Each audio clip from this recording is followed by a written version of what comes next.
இமயமலை அடிவாரத்தில் ஒரு மடம். அங்கே ஒரு சன்னியாசி இருந்தார். அவர்கிட்ட ஒருத்தர் வந்தார். சுவாமி, ஆசையை உதற நினைக்கிறேன், முடியல, ஒட்டிக்கிட்டே வருது அப்படின்னாராம். இப்படி உட்கார, ஒரு கதை சொல்கிறேன் அப்படின்னு சொல்லி அவர் சொல்ல ஆரம்பித்தாராம். அவர் சொன்ன கதை என்னென்னா, ஒரு ஊரில் ஒரு ஆள் இருந்தான். அவன் பேர் குப்புசாமி. அவன்கிட்ட எப்பவும் ஒரு பழைய தொப்பி இருக்கும், விடவே மாட்டான். அதனால் அவனை எல்லாரும் தொப்பி சாமி அப்படின்னு தான் கூப்பிடுறது வழக்கம். ஒரு புது தொப்பி வாங்கிக்கப்படாதாப்பா அப்படின்னு நண்பர்கள்லாம் சொல்லி பார்த்தாங்க. பணத்துக்கு எங்கே போவேன் அப்படின்னு விட்டானான். பணம் வச்சுருக்கான், செலவு பண்ண மனசு வரல, மகா கஞ்சன். பழைய பாட்டில்கள்லாம் வாங்கி விற்றுக்கிட்டு இருந்தான். அப்படி ஒரு தடவை பழைய கண்ணாடி சாமான்களை ஏலத்தில் எடுத்தப்போ அதில் ஒரு அருமையான சென்ட்டு பாட்டில் கிடச்சிது. உடனே ஒரு ஐடியா பண்ணான். அந்த சென்ட்டை சின்ன சின்ன பாட்டில்களில் அடைச்சி ஜன்னல் ஓரமாக அடுக்கி வச்சுட்டான். அதை விற்றா நிறைய பணம் கிடைக்குமே, அதனால். இதுக்கு இடையில் ஒரு நாள் அவன் அப்படியே உட்காந்துருந்தான். அந்த நேரம் நண்பன் வந்தான். ஏண்டா, உன் பழைய தொப்பியை மாற்றப்படாதா? ஊரில் எல்லாரும் கேலி பேசுகிறாங்களே ஒன்று தொப்பி சாமின்னு அப்படின்னு சொல்லி கேட்டிருக்கான். இந்த சென்ட்டு பாட்டில் விற்றதும் பணம் வரும், அதுக்கப்புறம் பார்க்கலாம் அப்படின்னு நானா இவன்.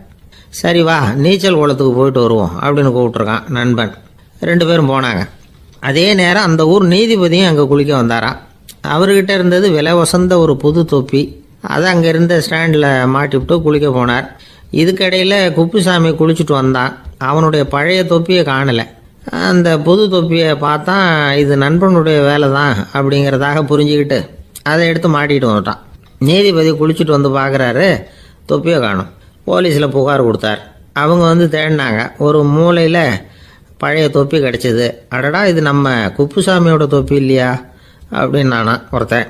உடனே அவன் வீட்டுக்கு தேடிட்டு போயிருக்காங்க. அங்கே போய் பார்த்தா புது தொப்பி அங்கே இருக்குது.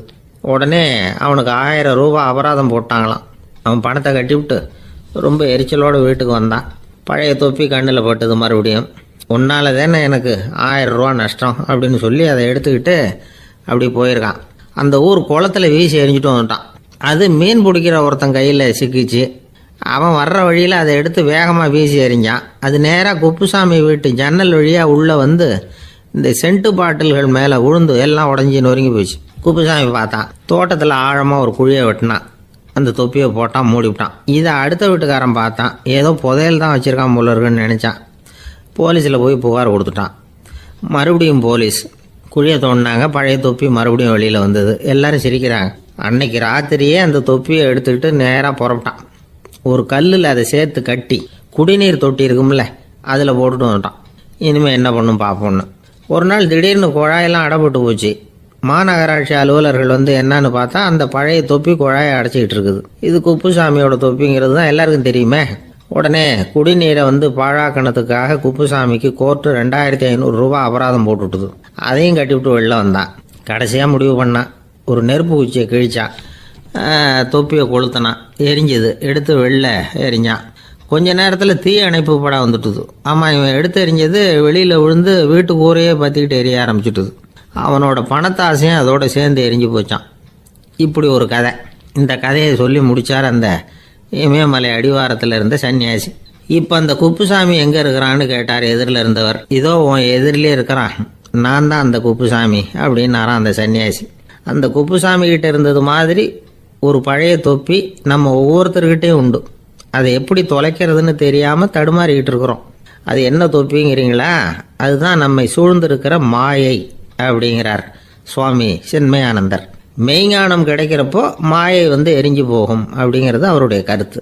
நம்மால் ஒருத்தர் வேகமாக ஓடி வந்தார். காலில் மாட்டியிருந்த பழைய செருப்பு 2ஐயும் ஆவேசமாக தூக்கி ஒரு கிணத்துல போட்டுட்டு வெறுங்காலோடு நடந்து வந்துக்கிட்டு இருக்கிறார். ஏன் அப்படி பண்ணீங்க அப்படின்னு கேட்டோம். அந்த செருப்புக்கு சொந்தக்காரன் பின்னாடி வந்துக்கிட்டு இருக்கிறான், அதனால் அப்படி பண்ணேன் அப்படிங்கிறார் இவர்.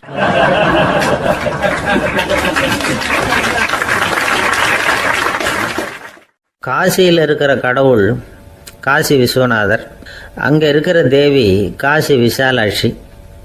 இவங்க 2 பேரும் ஒரு நாள் பேசிக்கிட்டு இருந்தப்போ கடவுள் சொன்னார், இந்த மனிதர்களை நாம் ரொம்பவும் நம்பிக்கையோடு தான் படைச்சிருக்கிறோம். இருந்தாலும் அவங்களுக்கு தான் நம்பிக்கை இல்லை, எதுலேயும் ஒரு உண்மையான நம்பிக்கை இல்லாமல் வாழ்ந்துக்கிட்டு இருக்கிறாங்க அப்படின்னார். என்ன அப்படி சொல்கிறீங்க? அதை பாருங்கள், எவ்வளவு பேர் காசியை தேடிட்டு கங்கையில் குளிச்சுக்கிட்டு இருக்கிறாங்க. அவங்களெலாம் நம்பிக்கை இல்லைன்னா இவ்வளவு தூரம் தேடிட்டு இங்கே குளிப்பாங்களா? அப்படின்னு நாங்கள் தேவி. சரி, அதை சோதித்து பார்க்கலாம் அப்படின்னு 2 பேரும் முடிவு பண்ணிக்கிட்டாங்க. உடனே ஒரு திட்டம் போட்டாங்க. அது எப்படின்னா, நாம் 2 பேருமே பக்தர்கள் மாதிரி உருவத்தை மாற்றிக்கிட்டு கங்கை கரைக்கு போக வேண்டியது. நான் கங்கையில் இறங்கி குளிக்கிறேன். கொஞ்ச நேரத்தில் சுழலில் மாட்டிக்கிட்டது மாதிரி நடிக்கிறேன். நீ உடனே கரையிலிருந்து சத்தம் போடும். என்னோடய வீட்டுக்காரரை யாராவது காப்பாற்றுங்களேன்னு சத்தம் போடும். அதோடு இன்னொன்று சொல்லு, யாராவது ஒரு புண்ணிய ஆத்மா அவர்கிட்ட போய் அவருடைய முடியை பிடிச்சி இழுக்கணும். அப்படி ஒரு சாபம் இருக்குது எங்களுக்கு. புண்ணிய ஆத்மா, அதாவது எந்த பாவமும் செய்யாத இல்லாத ஒருத்தர் தான் அவரை காப்பாற்ற முடியும். அப்படிப்பட்டவங்க யாராவது வெள்ளத்தில் குதிச்சு என்னுடைய கணவரை காப்பாற்றுங்கோ அப்படின்னு நீ சத்தம் போடு, கூச்சல் போடு, என்ன நடக்குதுன்னு பார்க்கலாம் அப்படின்னார் கடவுள். சரின்னு சொல்லி 2 பேருமா சாதாரண பக்தர்கள் மாதிரி கங்கை கரைக்கு சேர்ந்தாங்க. அவர் இறங்கி குளித்தார்.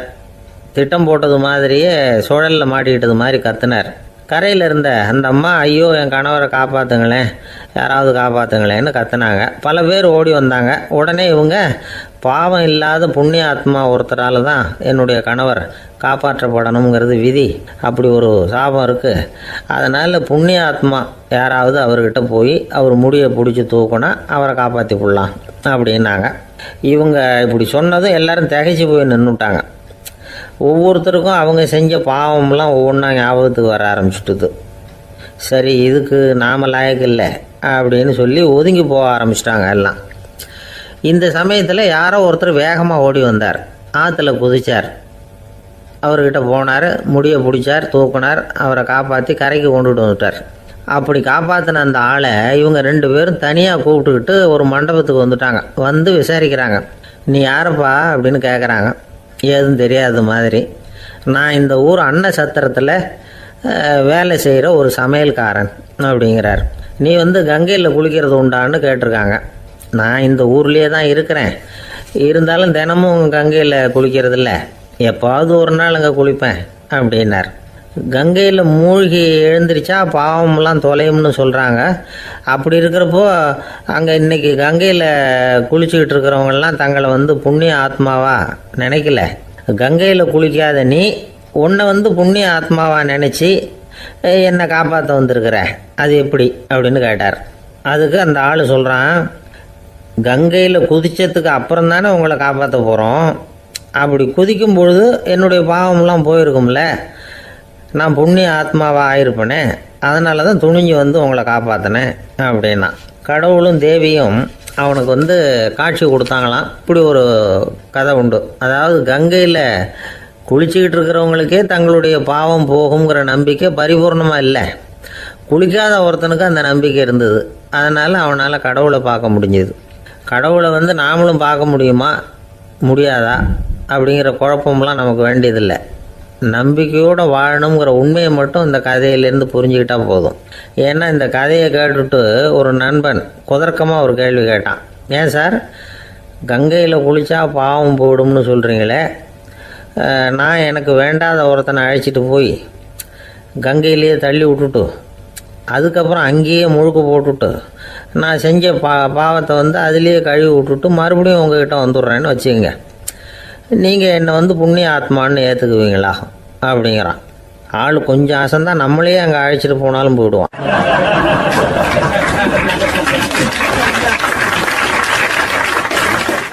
வாழ்க்கையில் சில சந்தர்ப்பங்களில் நாம் சில அவமானங்களை சந்திச்சே தீர வேண்டியிருக்கு. என்ன பண்ணுறது, காலம் அப்படி. அவமானப்படுறவங்க உடனே அடங்கி போய்டுறது தான் உலக வழக்கம். அவமானப்பட்டால் உடனே சீறி எழறவங்களும் உண்டு. ஆனால் அதையே ஒரு சவாலாக எடுத்துக்கிட்டு முன்னுக்கு வர்றவங்களும் சில பேர் இருக்கிறாங்க. அவங்க ரொம்ப அபூர்வம்.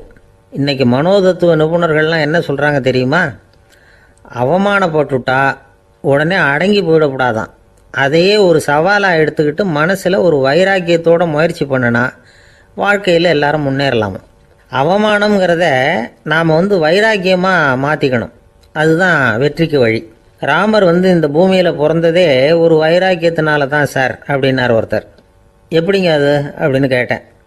அவர் சொன்னார், தசரதருக்கு ராமர் குழந்தையா பிறக்கணும், அப்போ தான் இங்கே இருக்கிற கஷ்டங்கள்லாம் நீங்கும் அப்படின்னு சர்வ லோகமும் எதிர்பார்த்துக்கிட்டு இருக்குது. ஆனால் அவர் எப்போ பிறப்பார் அப்படின்னு யாருக்கும் தெரியல. அந்த காரியம் சீக்கிரம் நடக்கணுமே, அதுக்கு என்ன பண்ணுறது? நாரதர் வந்தார் ஒரு நாள் தசரதரை தேடி. தசரதா, உனக்கு ஒரு செய்தி தெரியுமான்னு ஆரம்பித்தார்.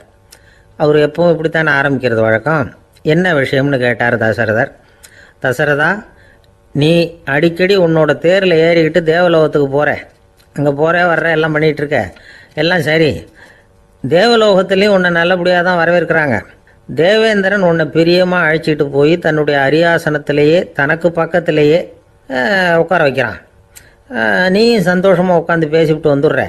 ஆனால் நீ இங்கே வந்ததுக்கு அப்புறம் அங்கே என்ன நடக்குது தெரியுமா உனக்கு அப்படின்னாரான் நாரதர். என்ன நடக்குது எனக்கு ஒன்றும் தெரியலையே அப்படின்னாரான் தசரதர். நாரதர்கிட்ட கிட்டத்தில் கேட்டிருக்கார், கொஞ்சம் சொல்லுங்கள் என்னது அப்படின்னு. அவர் நெருங்கி வந்தாரான் நாரதரும். மெதுவாக அவர் காதோட காதாக சொன்னாராம். அதாவது நம்ம பாஷையில் சொல்லப்போனால் பற்ற வைக்கிறார். நீ அங்கே தேவேந்திரங்கிட்ட உட்காந்து பேசிவிட்டு வந்த பிறகு நீ அங்கே உட்காந்துருந்த அரியாசனத்தை தண்ணி ஊற்றி கழுவி சுத்தப்படுத்துகிறாங்க. நீ என்ன அந்த அளவுக்கு சுத்தம் இல்லாத ஆளா, தினம் குளிக்காமையாக இருக்கிற அப்படின்னாராம். தசரதருக்கு இது ரொம்ப அவமானமாக போயிட்டுது. அப்படியே செய்கிறாங்க அப்படின்னாராம். ஆமாம், நீ வேணும்னா நான் சொல்கிறது உண்மையா இல்லையா அப்படின்னு சோதனை பண்ணி பார்த்துக்கோ அப்படின்னாரான் நாரதர். உடனே தசரதர் இதுக்காகவே புறப்பட்டு தேவலோகம் போனார். அங்கே வழக்கம் போலவே இவரை கூப்பிட்டு உட்கார வச்சு பேசிக்கிட்டு இருந்தான் தேவேந்திரன். கொஞ்ச நேரம் பேசிக்கிட்டு இருந்துட்டு சரி நான் கிளம்புறேன்னு புறப்பட்டார். சரி, அவனும் வாசல் வரைக்கும் வழி அனுப்பி வச்சுட்டு உள்ளே போயிட்டான். தசரதர் வெளியில் கொஞ்ச நேரம் மறைஞ்சி இருந்துட்டு மெதுவாக உள்ளே எட்டி பார்த்தார் என்ன நடக்குதுன்னு. நாரதர் சொன்னது உண்மைதான். தசரதர் உட்காந்துருந்த ஆசனத்தை அங்கே 2 தேவர்கள் கழுவி சுத்தப்படுத்திக்கிட்டு இருக்கிறாங்க. தசரதரால் இதை தாங்கிக்க முடியல. அவருக்கு ரொம்ப அவமானமாக போச்சு. நேராக கிடுகிடுன்னு தேவேந்திரங்கிட்டே போனார். நான் உட்காந்துருந்த இருக்கையே சுத்தம் பண்ணுறியே, நான் என்ன அந்த அளவுக்கு பாவியா அப்படின்னு கேட்டார். ரொம்ப கோபமாக கேட்டார். தசரதரே, மனுஷனுக்கு 3 கடன்கள் உண்டு. தேவ கடன், ரிஷி கடன், பித்ரு கடன். இதை தீர்க்காதவன் பாவியாகிறான்.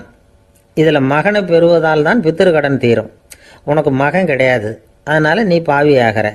பாவி உட்காந்துருந்த இடம்ங்கிறதுனால அதை சுத்தம் செய்ய வேண்டியது எங்கள் கடமை அப்படின்னு நானான் தேவேந்திரன்.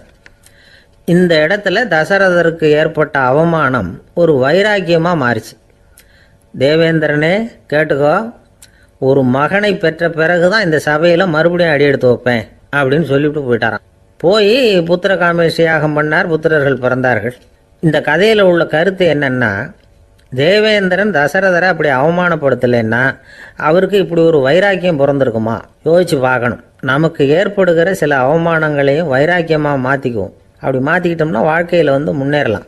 நம்ம ஆளுங்க சில பேர் அவமானத்தை வைராக்கியமாக மாற்றிக்கிறது எப்படி தெரியுமா?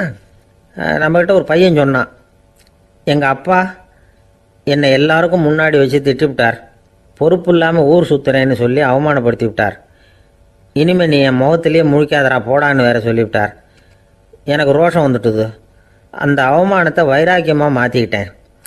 அன்னையிலேருந்து அவர் முகத்திலேயே முழிக்கிறதில்ல அப்படின்னா. அப்படியான்னு கேட்டோம். ஆமாங்க, அவர் வீட்டில் இல்லாத நேரமாக பார்த்து உள்ள சமையல் கட்டுக்கு போய் சாப்பிட்டுட்டு நைஸாக வெளியில் வந்துடுவேன் அப்படிங்கிறான் அவன்.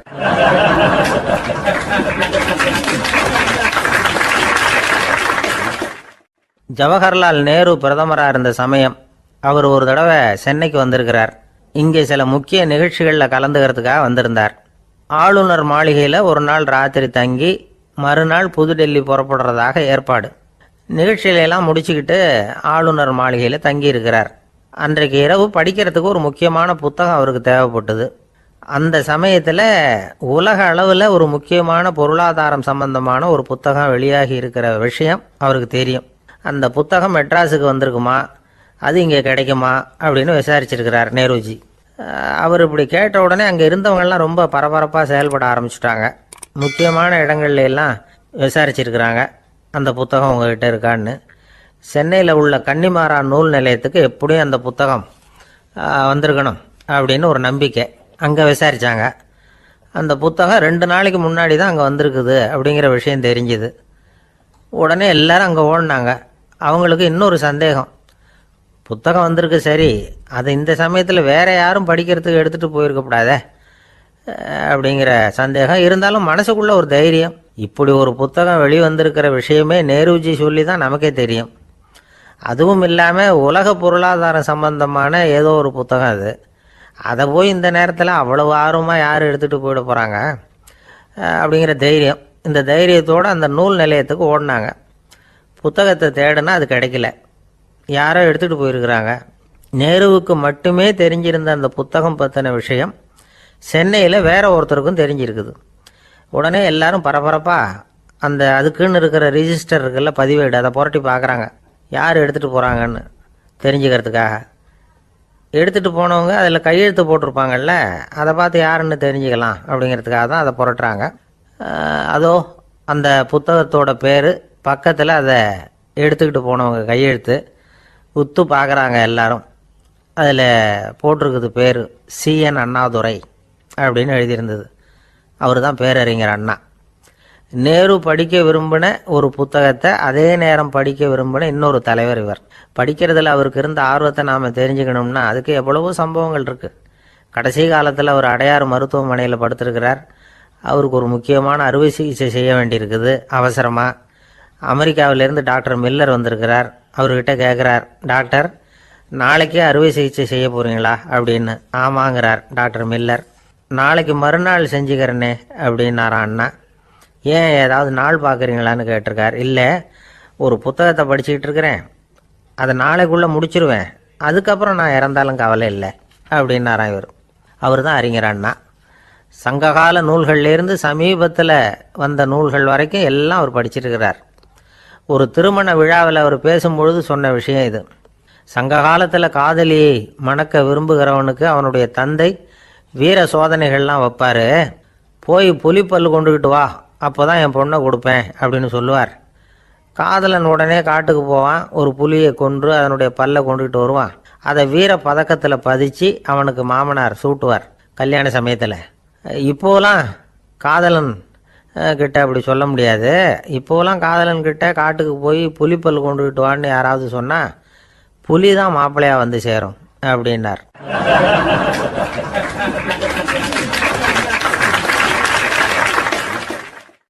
ஒரு கடைக்கு போனேன், 5 ரூபா பணத்தை எடுத்து கொடுத்தேன். ஒரு தினசரி பத்திரிகையை கேட்டேன். அவர் உடனே அங்கே அடுக்கி வச்சிருந்த பத்திரிகையில் ஒன்று எடுத்து என் கையில் கொடுத்தார். வாங்கிக்கிட்டேன். மீதி பணத்தை எடுத்தார். அதையும் என் கையில் கொடுக்கணும்ல, கொடுக்கல. எதிரில் இருந்த பலகையில் வச்சு எடுத்துக்க சொன்னார். எப்பவும் அவர் அப்படி தான் பண்ணுவார். நானும் எடுத்துக்கிட்டு வந்துடுவேன்.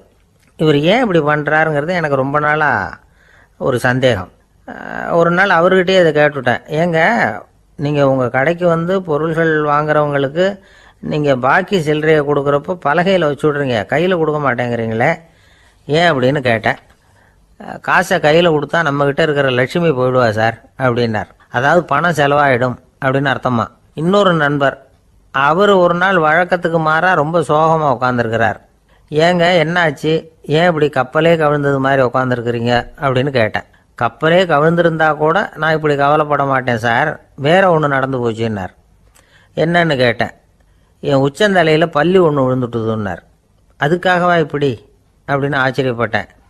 ஆமாங்க, பல்லி உச்சந்தலையில் விழுந்தால் பலன் என்னன்னு பஞ்சாங்கத்தில் பார்த்தேன், மரணம்னு போட்டிருக்கு அப்படின்னு சொல்லிவிட்டு அவர் தொடர்ந்து கவலைப்பட ஆரம்பிச்சிட்டார். இப்படியும் ஒருத்தர், என் கூட வேலை பார்க்குற ஒருத்தர் எப்படி தெரியுமா, தினமும் வலது காலை வச்சு தான் ஆஃபீஸுக்கு உள்ளே நுழைவார். என்னைக்காவது தவறுதலாக இடது காலை வச்சு உள்ளே வந்துட்டார்னா அன்னைக்கு பூரா மனசு சங்கடப்படுவார். எந்த வேலையும் சரியாக ஓடாது. கேரம் போர்டு ஆடுற ஒருத்தர் எப்போ ஆட உட்காந்தாலும் ஸ்ட்ரைக்கரை கை தவறி கீழே விழுற மாதிரி பண்ணி அதுக்கப்புறம் அதை எடுத்துக்கிட்டு ஆட உட்காருவார். ஏன்னா எப்போவோ ஒரு தடவை நிஜமாவே அது கை தவறி கீழே விழுந்திருக்குது. அன்னைக்கு பிரமாதமாக ஜெயிச்சுட்டார். உடனே ஒரு முடிவுக்கு வந்துட்டார், கை தவறுனா லாபம் அப்படின்னு. அதுக்கப்புறம் அதையே பழக்கமாக்கிக்கிட்டார். பூனை குறுக்க போனால் சகுனம் சரியில்லைன்னு நினைக்கிறவங்க உண்டு. ஆனால் ஒருத்தர் எப்படி தெரியுமா, அவர் வெளியில் கிளம்புற சமயம் பக்கத்து வீட்டு ரேடியோவில் மியாவ் மியாவ் பூனை குட்டின்னு பாட்டு சத்தம் கேட்டால் கூட போதும், சகனம் சரியில்லைன்னு பிரயாணத்தை கேன்சல் பண்ணிவிடுவார். இப்போ இவ்வளவும் எதுக்கு சொல்கிறோம்னா, அளவுக்கு மீறின சகுன நம்பிக்கைகள் இருக்குது பாருங்கள், இதோட பயமும் சேர்ந்துக்கிட்டதுன்னு வச்சுக்கோங்க, இது ஒருத்தருடைய மனநிலையை பாதிச்சிடும். இது உளவியல் நிபுணர்கள் சொல்கிற கருத்து. வாழ்க்கையே தடுமாற வச்சிரும். பாதுகாப்பு இல்லாத உணர்வு, ஒரு விதமான டிப்ரெஷன் மனநிலை, இதெல்லாம் தான் இதுக்கு காரணமாக அமையலாம். சில பேர் காய்கறி நறுக்க கத்தியை கையில் எடுத்தால் கூட நேரம் சரியாக இருக்கா அப்படின்னு பார்த்துட்டு தான் வேலையை ஆரம்பிக்கிறது வழக்கம். அறிவு தான் மனசுக்கு வாத்தியாராக இருக்கணும். அப்போ தான் வாழ்க்கை நிம்மதியாக இருக்கும். அறிவு மனசு சொல்கிறபடியெல்லாம் கேட்க ஆரம்பிச்சுட்டுதுன்னா இடைஞ்சல் தான். ஒருத்தருக்கு 7ஆம் நம்பர் தான் ராசியான நம்பரான். 7ஆம் தேதி தான் எந்த காரியத்தையும் ஆரம்பிப்பாராம். 7 எழுத்து வர்றது மாதிரி பேரை மாற்றி வச்சுக்கிட்டார். 7 மணிக்கு தான் தினமும் எழுந்திருப்பார். 7ஆம் நம்பர் வீட்டில் தான் குடியிருக்கார். கல்யாணம் கூட 7ஆம் தேதி தான் பண்ணிக்கிட்டார். அவர் ஒரு நாள் குதிரை பந்தயத்துக்கு போனாராம். குதிரையோட பேரையெல்லாம் பார்த்தார். ஒரு குதிரையோட பேர் 7 எழுத்தில் அமைஞ்சிருந்தது. 7 தானே இவருக்கு அதிர்ஷ்ட நம்பர். அதனால் உடனே அது பேரில் பணத்தை கட்டினார். பந்தயம் நடந்தது. என்ன சார் ஆச்சுன்னு கேட்டாங்க.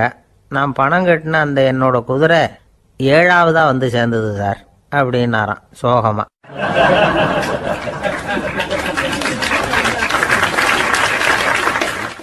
ஒரு விவசாயி விதைக்கிறதுக்காக வயல்வெளி பக்கம் போகிறார்.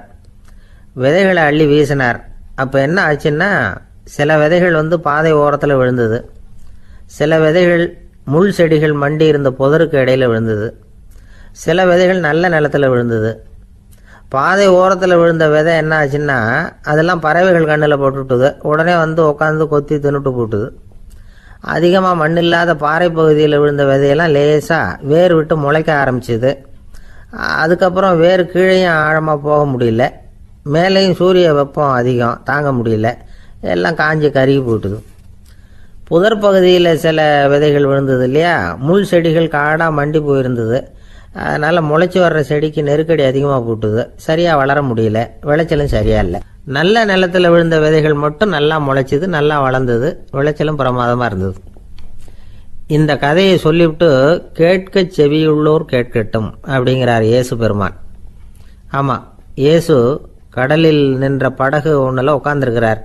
கடற்கரையில் ஏராளமான மக்கள் உட்காந்துருக்கிறாங்க. அந்த சமயத்தில் தான் இயேசு ஓமைகள் மூலமாக மக்களுக்கு பல உண்மைகளை சொல்லிகிட்டு இருக்கிறார். மக்கள் அந்த கதையை கேட்டுட்டு ஒன்றும் புரியாமல் முழிக்கிறாங்க. அதை கவனித்த இயேசு அந்த ஓமையை விளக்க ஆரம்பித்தார். இதில் அந்த விதைக்கிறவர் தான் இறைவன். அவருடைய வார்த்தைகளை விதைக்கிறார். அந்த வார்த்தைகளை கேட்கிற மக்கள் அந்த விழுந்த விதைகள் மாதிரி 4 வகையானவர்கள். சில பேர் பாதை ஓரத்தில் விழுந்த விதைகள் மாதிரி. இறைவன் வார்த்தைகளை அவங்க கேட்குறாங்க. ஆனால் தீய எண்ணங்கள் செய்கைகள் மூலமாக விதைக்கப்பட்ட வார்த்தைகள் அழிஞ்சு போடுது. இறைவன் வார்த்தைகளை கேட்ட உடனே மகிழ்ந்து போய் உடனே சில பேர் அதை ஏற்றுக்கிறாங்க. இவங்கெல்லாம் அந்த பாறை பகுதியில் விழுந்த விதைகள் மாதிரி. அதனால் இவங்கெல்லாம் வேறு இல்லாதவங்க. கொஞ்ச காலத்துக்கு இறை வார்த்தைகளுக்கு கீழ்ப்படிந்து நடப்பாங்க. அதனால் ஏதாவது இடைஞ்சல் ஏற்பட்டால் உடனே தடுமாறுவாங்க. தங்கள்கிட்ட இருக்கிற நல்ல பண்புகளை விட்டுட்டு பாவ வழிகளுக்கு போயிடுவாங்க. முள் செடிகளுக்கு இடையில் விழுந்த விதைகள் மாதிரி உள்ளவங்க யாருன்னா, இவங்களுக்கு உலக கவலை உண்டு. செல்வத்தின் மீது மயக்கம் உடையவர்கள். உலக ஆசைகள் இவங்களுக்குள்ளே பூந்துடுறதுனால அங்கே இருக்கிற நல்ல பண்புகள் மறைஞ்சு போயிடுது. அதனால் அவங்களும் உபயோகம் இல்லாதவங்களாக ஆயிடுறாங்க. நல்ல மனிதர்கள் நல்ல நிலத்தில் விழுந்த விதைகளுக்கு ஒப்பானவர்கள். இவங்க இறை வார்த்தையை கேட்குறாங்க, அதை ஏற்றுக்கிறாங்க. அவங்களும் நல்லபடியாக வாழுறாங்க, அடுத்தவங்களுக்கும் உபயோகமாக இருப்பாங்க. இதுதான் இயேசு சொன்ன விளக்கம். நல்ல வார்த்தைகளை கேளுங்கள், நல்ல வார்த்தைகளை ஏற்றுக்கொள்ளுங்கள், அடுத்தவங்களுக்கு உபயோகமாக இருங்க. இதுதான் பெரியவங்கள்லாம் நமக்கு சொல்லுகிற உபதேசம். ஒரு அப்பா தன்னுடைய மகனுக்கு உபதேசம் பண்ணார். இதை பாருப்பா, நல்ல வார்த்தைகளை கேட்கணும், எப்போதுமே மகன் அப்பா பேச்சை கேட்கறது நல்லது அப்படின்னாராம். நீ ஏதாவது ஒரு தப்பு பண்ணால் என் தலையில் ஒரு முடி நரைச்சி வெள்ளையாக போடும்பா. நீ செய்கிற ஒவ்வொரு தப்புக்கும் என் தலையில் ஒவ்வொரு முடி வெள்ளையாயிடும் அப்படின்னாராம். பையன் யோசிச்சான், அப்பா இப்போ தான் எனக்கு புரியுது, தாத்தாவோட தலைமுடி பூராவும் வெள்ளையாக இருக்கிறதுக்கு என்ன காரணம்ங்கிறது எனக்கு இப்போ தான் புரியுது அப்படின்னானா.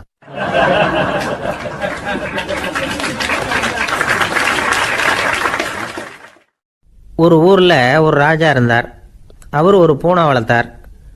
ரொம்ப செல்லமாக அவர் அந்த பூனையை வளர்த்தார். அவர் என்ன பண்ணுவார் தெரியுமா, இரவு நேரத்தில் அந்த பூனையோட தலையில் ஒரு விளக்கை வச்சுருவார்.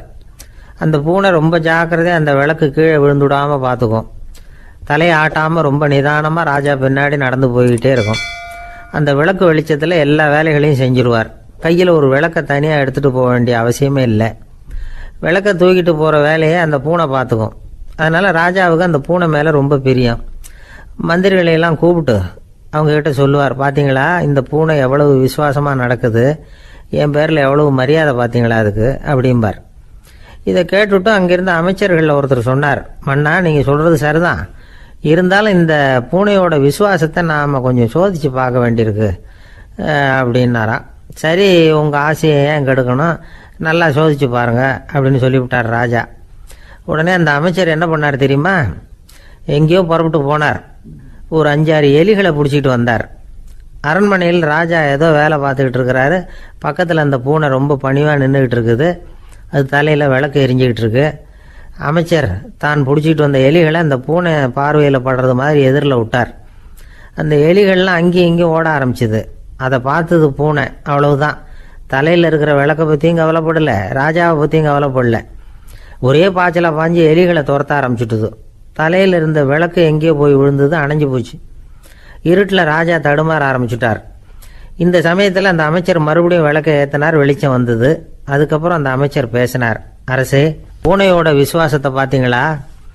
எலி அது கண்ணில் படுற வரைக்கும் தான் விசுவாசமாக இருந்தது. அது மாதிரி எலியை பார்த்ததும் எல்லாத்தையும் விட்டுட்டு அதை துரத்த ஆரம்பிச்சுட்டு பார்த்தீங்களா? தான் அந்த பூனையை பற்றி நினச்சது தப்புங்கிறது அதுக்கப்புறம் தான் அந்த ராஜாவுக்கு புரிஞ்சுதான். சரி, இப்போ எதுக்கு இந்த கதையெல்லாம் அப்படிங்கிறீங்களா? இந்த பூனை மாதிரி தான் நம்ம மனசும். மனசை எவ்வளவு தான் பயிற்சி கொடுத்து பக்குவமாக வச்சுருந்தாலும் பார்க்குறதுக்கு பரமசாது மாதிரி தான் இருக்கும். பார்க்க வேண்டியதை பார்த்துட்டுதுன்னா பாஞ்சிரும். இந்த பூனை மாதிரி புலன் இன்ப பொருள்கள் கிட்டாத வரைக்கும் மனம் அடங்கி இருக்கிறது மாதிரி தான் தெரியும். கொஞ்சம் வாய்ப்பு கிடைச்சாலும் அது குதிக்க ஆரம்பிச்சிடும், தப்பு பண்ண ஆரம்பிச்சிடும். பெரிய பெரிய முனிவர்கள் வாழ்க்கையில் நடந்த வீழ்ச்சி இதை தான் நிரூபிக்குது. புலன்களின் ஆற்றல் அதிகம், அதனால் மனக்கட்டுப்பாடு பயிற்சிகளில் ரொம்ப எச்சரிக்கையாக இருக்கணுங்கிறார் சுவாமி சிவானந்தர். மது பழக்கத்தையே விட்டுவிட்டேன்னு உறுதியாக இருப்பான். கடை கண்ணில் பட்டுவிட்டதுன்னா கால் அவனை கேட்காமலே இழுத்துக்கிட்டு உள்ளே போயிடும். இதுதான் மனசுங்கிறது. அதுதான் அந்த ராஜா வளர்த்த பூனை. நம்மால் ஒருத்தன் அந்த ராஜா பூனை தலையில் விளக்க வச்சது மாதிரி இவன் தன்னுடைய தலையிலேயே ஒரு விளக்கை ஏற்றி வச்சுக்கிட்டு என்னத்தையோ தேட ஆரம்பித்தான். தேடிக்கிட்டு இருக்கிறான். தலையை ஆட்டாமல் நிதானமாக நடந்து ரொம்ப நேரமாக தேடிட்டு இருக்கிறான். அந்த சமயம் அங்கே வந்த ஒருத்தர், என்னத்தை தேடுறீங்கன்னு கேட்டார். அதுதான் மறந்து போச்சு அப்படின்னு இழுத்தான். சரி, கொஞ்சம் இப்படி உட்காருங்க, ஞாபகம் வந்ததும் தேட ஆரம்பிக்கலாம் அப்படின்னார் அவர். இவன் கொஞ்ச நேரம் உட்காந்து யோசித்தான். அப்புறம் திடீர்னு எழுந்திரிச்சான். ஞாபகம் வந்துட்டுதுன்னா. என்னன்னு கேட்டார். எங்கள் வீட்டில் இருந்த விளக்கை எங்கே வச்சேன்னு தெரியல, அதை தான் தேடிக்கிட்டு இருக்கிறேன், ஏற்றி வைக்கலாம்னு பார்க்குறேன் அப்படின்னா.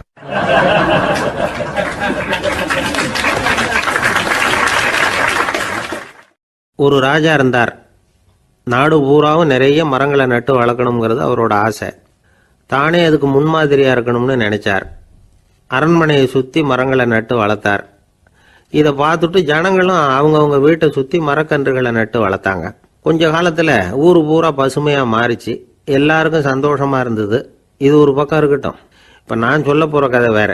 அதாவது அந்த ராஜா ஒரு நாள் தன்னுடைய அரண்மனையை சுற்றி இருக்கிற விதவிதமான மரங்களை எல்லாம் போய் பார்த்தார். எப்படி இருக்கிறீங்க அப்படின்னு ஒவ்வொரு மரத்துக்கிட்டையும் விசாரிச்சாராம். எந்த மரமும் சந்தோஷமாக இருக்கிறதா தெரியல. அது அதுக்கும் மனசில் ஒரு குறை. முதல்ல ஆலமரத்துக்கிட்ட போனார். அது சொல்லிச்சு, மன்னா, நான் நல்லா பெருசாக வளர்ந்துருக்கிறேன், அடர்த்தியாக இருக்கிறேன், கிளையெல்லாம் 4 பக்கமும் நல்லா படர்ந்து தான் இருக்குது, இருந்தாலும் எந்த பிரயோஜனமும் இருக்கிறதா தெரியல எனக்கு. என்னுடைய பழம்லாம் ரொம்ப சின்னதாக இருக்குது, என் கண்ணுக்கு சரியாக புறப்பட மாட்டேங்குது. நான் இருக்கிற சைஸுக்கு என்னுடைய கிளையில் இருக்கிற பழம்லாம் எவ்வளவு பெருசாக இருக்கணும், அது இத்தினூண்டு இருக்கிறது எனக்கு பெரிய அவமானமாக இருக்குது. இப்படி இங்கே நின்றுக்கிட்டு இருக்கிறதே ரொம்ப கூச்சமாக இருக்குது. ஒரு நல்ல புயல் வந்ததுன்னா பேசாமல் சாஞ்சு விடலாமான்னு பார்க்குறேன் அப்படின்னு புலம்புது ஆலமரம். சரி இருக்கட்டும்னு நினச்சிக்கிட்டு ராஜா அடுத்தபடியாக ஒரு அத்தி மரத்துக்கிட்ட போனார். அதுவும் புலம்ப ஆரம்பிச்சுட்டுது. நான் கூட பெரிய மரம் தான், இல்லை இலையெல்லாம் அழகாக தான் இருக்குது, பழம் அழகாக இருக்குது, இருந்தாலும் உள்ள விஷயம் இல்லையே, அத்தி பழத்தை புட்டு பார்த்தா அத்தனையும் சொத்த அப்படின்னு பழமொழியே உண்டாயிட்டுதே, இப்படி ஒரு கெட்ட பேரோட நான் இருக்கணுமா அப்படின்னு புலம்புது அது. சரி இது இருக்கட்டும் அப்படின்னு சொல்லி அடுத்தபடியாக வேப்ப மரத்துக்கிட்ட போனார். அது தன்னுடைய வேதனையை வெளியிட்டது. எனக்கு எவ்வளவோ மருத்துவ குணங்கள்லாம் இருக்கிறதா சொல்லிக்கிறாங்க, இருந்தாலும் என்ன பிரயோஜனம், என்னுடைய பழத்தை மனிதர்கள் யாரும் விரும்பி சாப்பிட்றது இல்லையே அப்படின்னுது. ராஜா அடுத்தாப்புல இருந்து ஒரு பனை மரத்துக்கிட்ட போனார். நான் நல்லா உயரமாக தான் வளர்ந்துருக்கிறேன், மற்ற மரங்கள்லாம் என்னை அண்ணாந்து தான் பார்க்கணும், இருந்தாலும் என்கிட்ட நிழலுக்காக யாரும் ஒதுங்கிறது இல்லையே அப்படின்னுது. என்ன இது எல்லா மரமும் இப்படி திருப்தி இல்லாமல் இருந்துகிட்டு இருக்குதே அப்படின்னு நினச்சிக்கிட்டே ராஜா அடுத்தபடியாக அங்கே இருந்த ஒரு பைன் மரத்துக்கிட்ட போனார். அழகாக உயரமாக பசுமையாக தான் இருந்தது, ஆனால் பழமோ பூவோ கிடையாது. அதை நினச்சி அது வருத்தப்பட்டுக்கிட்டு இருக்குது. ஓக் மரம் அது ஒன்று நின்றுட்டு இருந்தது. அது என்ன சொல்லிச்சுன்னா, இலையுதிர் காலத்தில் என் மேலே இருக்கிற எல்லா இலைகளும் உதிர்ந்து போடுது, முடி கொட்டின மனிதர்கள் மாதிரி மொட்டையாக நான் நிற்க வேண்டி இருக்குது, என்ன வாழ்க்கை இது அப்படின்னு சொல்லி அழுத்துக்கிட்டது. சரி புளிய மரம் என்ன சொல்லுது பார்ப்போம்னு அதுகிட்ட போனால், என்னுடைய நிழலில் யாருமே தங்க மாட்டாங்க, உடம்புக்கு சூடுன்னு ஒதுங்கி போயிடுவாங்க, அடிமரத்தை பார்த்தீங்கன்னா பட்டையெல்லாம் உறிஞ்சி பார்க்கறதுக்கே கேவலமாக இருப்பேன் அப்படின்னுது அது. முருங்கை மரம் என்ன சொல்லிச்சு தெரியுமா, என்னுடைய இலை காயெல்லாம் சாப்பிட்றவங்களுக்கு சத்து கொடுக்கறது வாசம்தான், ஆனால் என் உடம்புல சத்தே கிடையாது, கொஞ்சம் வேகமாக காற்று அடிச்சதுன்னா முறிஞ்சி விழுந்துடுறேன், என்ன வாழ்க்கை இது அப்படின்னு சொல்லி அது வருத்தப்பட்டது. ராஜா யோசனை பண்ணார், என்ன இது மரங்கள் பூமியின் வரங்கள்னு சொல்கிறோம், மழை பெய்யறதுக்கு அதுதான் காரணம், பூமி செழிப்பாக இருக்கிறதுக்கும் அதுதான் காரணம், வீடு கட்டுறதுக்கு மரம், நாற்காலி செய்ய உபயோகப்படுத்துறதுக்கும் அதுதான் உபயோகப்படுது, மனுஷனுக்கு வேண்டிய ஆகாரங்களையும் கொடுக்குது, இப்படிலாம் இருந்தும் எல்லா மரமும் நிம்மதி இல்லாமல் இருந்துகிட்டு இருக்குதே அப்படின்னு நினைச்சார். அப்போ அங்கே இருந்த ஒரு மகிழ மரம் அவர் கண்ணில் பட்டுது. அந்த மரம் மட்டும் கொஞ்சம் நிம்மதியாக மகிழ்ச்சியாக இருக்கிறது மாதிரி தெரிஞ்சுது. உடனே ராஜா அதுகிட்ட போனார். உனக்கு மனசில் எதுவும் குறை இல்லையான்னு கேட்டார். இல்லை, நான் சந்தோஷமாக தான் இருக்கேன்னு அந்த மகிழ மரம். அப்படியான்னு ஆச்சரியமாக கேட்டார் ராஜா. ஆமாம் மன்னா, இந்த இடத்துல நீங்கள் ஒரு முருங்கை மரத்தையோ வேப்ப மரத்தையோ கூட நட்டிருக்கலாம், ஆனால் இந்த இடத்துல நடுறதுக்கு என்ன தேர்ந்தெடுத்திருக்கிறீங்க, அதுவே எனக்கு பெருமை, அதுவே எனக்கு திருப்தி அப்படின்னு தான் மகிழ மரம். மகிழ மரம் சாதாரணமாக தான் இருக்கும், இளம் மஞ்சள் நிறத்தில் பூக்கள், அது காய்ந்தும் மனம் வீசும். மகிழ மரம் மாதிரி மன திருப்தியோடு வாழறதுக்கு நாம் கற்றுக்கணுமா. நாம் இந்த உலகத்தில் ஒரு நாயாவோ நரியாவோ கூட பிறந்திருக்கலாம், மனுஷனாக பிறந்திருக்கிறோம், அதுவே பெருமை தானே. இந்த நிறைவு தான் மகிழ்ச்சியின் ரகசியம். ஒரு பையன் அப்பா கிட்ட போய், அப்பா நீங்கள் இந்த உலகத்தில் ஒரு மனுஷனாக பிறந்தது என்னோட அதிர்ஷ்டம் நானா. ஏண்டா அப்படி சொல்கிறேன்னு இருக்கார் அப்பா. நீங்கள் ஒரு கரடியாக பிறந்திருந்தா